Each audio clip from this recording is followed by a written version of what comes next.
watching you when you're watching yourself. It sounds like a riddle, but it's not just wordplay. It's the loop at the center of your entire conscious experience. A strange feedback mirror in which the observer and the observed take turns wearing the same mask, until you begin to wonder, is there any you outside the act of observing? It begins in quiet moments. You notice yourself thinking, then you notice that you noticed. And then, something even stranger happens. A kind of recursive attention forms, like staring into two mirrors facing one another.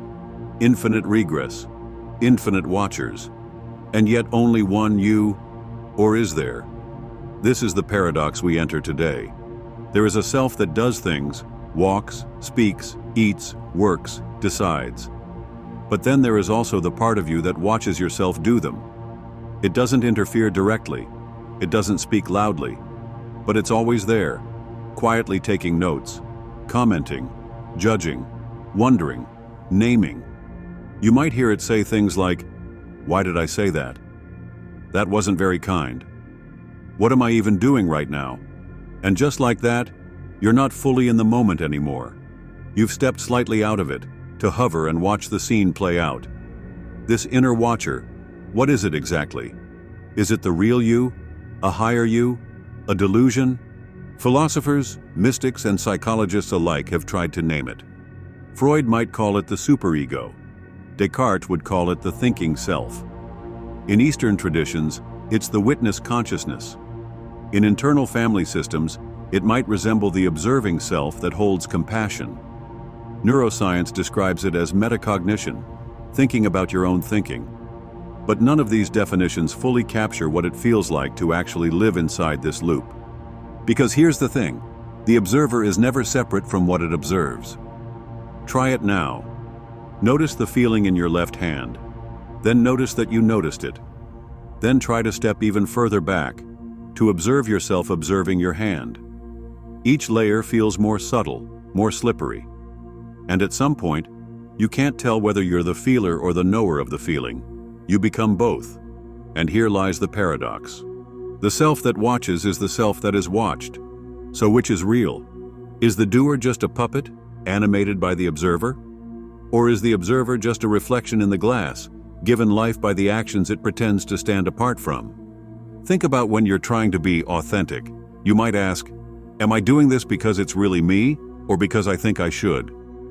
That question only arises because there's a watching self, one that compares the done thing to some imagined true thing. But that imagined true self, where is it? Have you ever found it? Or do you only find the feeling of being watched? We sometimes describe people as self-conscious, but we rarely unpack what that means. Self-consciousness isn't just embarrassment. It's the acute sense of being seen, not necessarily by others, but by your own internal spotlight. It's the inner critic, the internalized parent, the silent commentator narrating your life like an invisible film director. But what if that narrator isn't really you? What if the whole show is running without a central character, just overlapping perceptions of self, dancing in and out of frame? This leads us to a deeper inquiry. Is identity just an echo of attention? When you pay attention to a thought, it becomes mine. When you pay attention to a memory, it becomes me. But who or what is this attention owned by? Can attention arise without attaching to an identity? Is there a seeing that happens without a self at all? Some spiritual traditions say yes.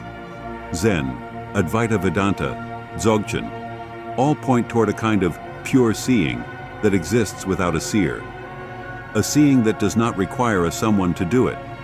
A witnessing that is not personal. This flips the loop inside out.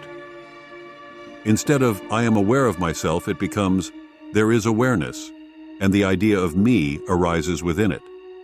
Not a thinker who thinks, but thinking in which a thinker appears. Not a self who watches, but watching through which a self seems to exist. So we ask not who am I, but who is watching the one asking? Let's follow that thread deeper. Close your eyes just for a moment and ask, who am I? What comes up? A name, a body, a cluster of preferences, roles, memories. You might see a visual image, your face in a mirror, or a memory from a moment you felt most yourself. But who's watching that image? Who's asking that question? Keep pressing in. Not the name, not the roles, not even the thoughts themselves. Something beneath. The awareness of all those things. But if awareness is aware of those things, is awareness also aware of itself? Here's where language begins to falter. Because what we're circling isn't something you can point to and say, "Ah, there it is." It's more like the canvas the painting sits on, the silence behind the music, the mirror that holds every reflection, yet remains unchanged. Every time you try to see this observing self, you find instead another layer being seen. And yet, you are never without it. It's like trying to kiss your own lips, like a finger trying to point at itself. The moment you try to grasp the observer, it turns into the observed, and a new observer emerges. And on the loop goes. This is the Mobius strip of self-awareness. A surface with only one side, folding endlessly into itself. Not two separate roles, watcher and watched, but one continuous loop that can't be cut without dissolving both. And so we ask, is it possible to exit the loop? Can we stop watching ourselves altogether? Would that be freedom, or would it be the loss of what makes us human? Oddly, the answer may not lie in escaping the loop, but in softening it. Think of it like this. When you first learn a new skill, say dancing or public speaking, you're hyper-aware of every move. You judge yourself in real time. You split. One self performs, the other critiques. But the moment you truly fall into the rhythm, when the music carries you, when the speech becomes flow, you forget to monitor. You forget to watch. You are the movement. And yet, you don't disappear. You're still there, fully. It's just that the inner spotlight fades into ambient light. The observer stops policing and starts witnessing with gentleness. Not, "How am I doing?" but, "This is what's happening." This is the shift from judgment to presence. The watcher is still there, but it's no longer the judge. It becomes the compassionate mirror, not the interrogator. A stillness that holds you without measuring. A presence that doesn't need a performance. This is not about destroying the observer. It's about reclaiming its original function, awareness without commentary, noticing without possession, holding without control. And that shift, subtle though it may be, is transformational. It's the difference between being your thoughts and noticing your thoughts, between reacting and responding, between performance and presence. Because the moment you stop fighting with the loop becomes a dance. And in that dance, something beautiful happens. The part of you that watches becomes a kind of inner sanctuary, a place you can rest in, not run from, a space of clarity, not conflict. And from that space, the you that acts in the world becomes less afraid, because it knows it's being held by something deeper, not judged, not micromanaged, just held. Try this the next time you feel fragmented, split between doing and watching. Pause, take a breath, and instead of asking, "What should I do?" try asking, "Who is doing the watching right now?" Don't try to answer with words. Just stay there, in the question. Notice how your body responds. Notice what softens. This isn't detachment. This is intimacy at a deeper level. You're not stepping away from yourself. You're stepping through the surface of your self-image into something wider, quieter, truer. And what meets you there is not an answer, but an invitation. An invitation to live as the awareness itself, not just the thoughts it holds. To rest in the mirror, not the reflection. To dissolve the loop, not by breaking it, but by seeing through it. So where does this leave us? This dance between observer and observed, between self and the one watching the self. It leaves us with a profound possibility that what you truly are is not located in the loop, but as the loop. Not a fixed point, not a secret identity, but a living process, a verb, not a noun. Let's unpack that. We often imagine the self as a thing, somewhere deep inside, solid and definable. But what if the self is more like a song? It isn't found in any one note, but in the relationship between notes. The melody exists in the movement, in the unfolding, Likewise, the self isn't found in the thinker or the thought, but in the rhythm between them. The witnessing, the reacting, the interpreting, the pausing, the noticing. That whole ecosystem is the self. Which means there is no fixed watcher behind the curtain, no little homunculus in your head pulling the levers. There is only the act of watching, and that act is fluid, emergent, always in process. This idea can feel destabilizing at first, because we want to believe there's a core me who remains the same, a stable observer who grounds all our experiences. But if you look closely, you'll see what you call I changes all the time. Sometimes the you is angry, sometimes calm, sometimes childish, sometimes wise, sometimes petty, sometimes vast. Which one is the real you? The answer is both, and neither, because the you that is watching changes too. And in that constant shifting, we begin to touch something more honest, more liberating. Because if there is no single self to protect, then maybe you can stop performing for the one inside your head. You can stop editing your experience to match an inner critic's ideal. You can live in the moment without constantly asking, how does this look to the watcher? There's a subtle violence in always watching yourself. It's the tension of constantly curating your internal feed, filtering your emotions before they're even felt, narrating your life while you're still living it. You become less a person and more a project. But when you let the observer relax, when you stop trying to manage every gesture, every thought, you begin to rediscover something ancient, a kind of presence that doesn't need commentary, a being that is whole even when it's not being explained. This is where the loop transforms from prison to portal. The same mechanism that once trapped you in over-analysis can now become a doorway to deeper awareness. But only if you're willing to stop searching for the real you behind the mirror, and instead, start living through the mirror. This shift has practical implications too. In relationships, for instance, you might find yourself trying to present a certain version of yourself. You say what you think the other person wants to hear. You manage perceptions. You hide your confusion behind certainty. But what if you drop that layer? What if you let the watcher and the watched come forward honestly? What if you said, I'm noticing I'm trying to impress you right now, instead of just trying harder to do so? That kind of self-awareness, raw, humble, unguarded, creates intimacy, not distance. It says, I see the loop, I'm in it, and I'm not afraid to let you see it too. Suddenly the performance becomes presence. The mask slips, the reflection softens, and the person in front of you gets to meet you, not just your image of yourself. That's the quiet paradox. The more you try to control how you're seen, the less seen you feel. But the moment you let go of the watcher's grip, even slightly, something warmer appears. Not performance, not perfection, just truth. And truth doesn't always need words.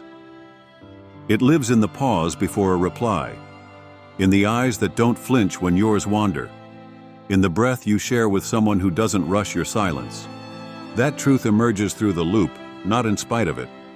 Because even the watcher is part of you, and when held with kindness, even the critic can become a witness. Even the narrator can become a poet. Even the loop can become a circle of trust. Not a trap, a home. Let's return, one final time, to the silent space between the observer and the observed. That liminal layer, so easy to miss, so subtle it vanishes when looked at directly. And yet, in that flickering space, something essential lives. Not an answer, not a self, not even a truth you can hold, but a quality of being that refuses to be pinned down. It's the moment before you speak, the flicker before a decision finalizes, the pause before a smile reaches your lips. It's the you that isn't performing yet, the you that doesn't know what to say but is still fully present. And it's in this raw, unscripted space that presence becomes most vivid. You are not just the one being watched. You are not just the one doing the watching. You are the field in which both arise. The ground, the stillness, the mirror that holds both reflection and the act of reflecting. This is the silent revolution, realizing that you don't need to escape the loop, you only need to soften inside it. Let the observer watch. Let the performer perform, but hold both with open arms, like a parent watching their child play on stage. No need to correct every misstep. No need to freeze the image. Just witnessing. Just warmth. From here, new questions can arise, not from fear but from curiosity. What happens when I act without self-commentary? Can I listen without framing what I'll say next? What would it feel like to trust the moment more than the mirror? These questions aren't riddles, they're keys. Not to solving the self, but to loosening it, letting it flow like a river instead of a statue you must polish. This is how paradox becomes peace. Because you no longer need to choose between being the doer or the watcher. You don't have to decide which version is real. You get to be both and neither, and something greater that holds the dance.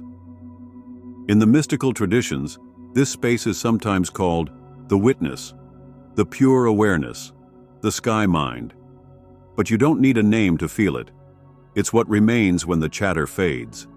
It's what watches your breath rise and fall without needing to analyze it. It's not distance, it's intimacy without demand. And it's here, in this clear, open seeing, that the loop begins to unwind, not through force, but through love. You'll start to notice your thoughts no longer grip as tightly. Your actions feel less like performances, your judgments soften before they land. And your presence deepens because it isn't being constantly monitored. Even your inner voice begins to change. Instead of, "What's wrong with me?" it says, "Oh, that's here too." And then it holds it, gently, without needing to fix. You become a field of permission. A space where all parts of you are allowed to be seen, not for correction, but for communion. And as this inner field widens, something profound begins to shift in your relationships too. People start to feel more at ease around you, not because you've solved anything, but because you've stopped tightening the loop. They sense your non-judgment, your steady gaze, your comfort in not knowing. And in that, they find permission to loosen their own loops. You become a mirror that doesn't distort, a silence that doesn't threaten, a watcher who watches with love. And perhaps that's the truest kind of self, not the mask we construct, not the story we rehearse, but the one who knows and lets it all unfold. No final answer, no fixed identity, just presence, and the quiet paradox of being both inside and beyond the loop. This stirred something inside you. Subscribe, like, and share this with a fellow seeker.